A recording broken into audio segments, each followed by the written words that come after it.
Senator and Dr. Rand Paul providing accurate COVID info. Before I get into the report, if this is your first time here at ICE Enterprises, subscribe down below.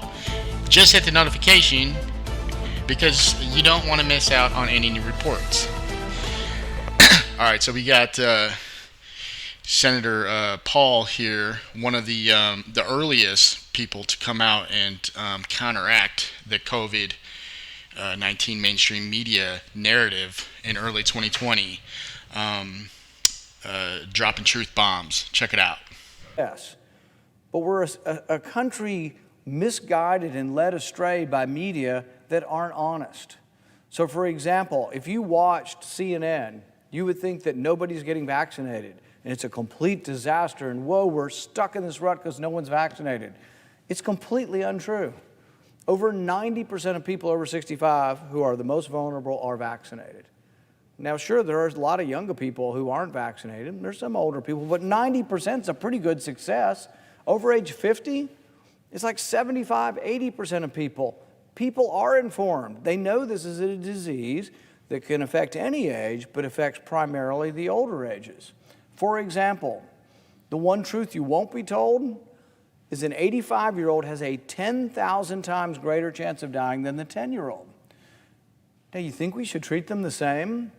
If you were their doctor, do you think a 10-year-old should get the same health care and the same prescriptions for what they need to do as an 85-year-old? Makes no sense at all. I see 10-year-olds and I see 5-year-olds out on the mall.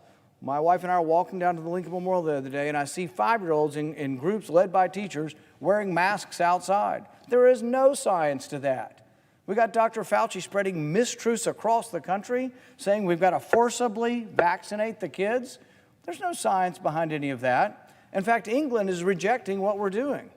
In England, because of the age skew, because of what they're seeing, that the people most at risk are of an older age, they're actually saying instead of forcibly vaccinating children, why don't we try to make the vaccine doses available for the elderly? Why don't we target our care to those who are at highest risk?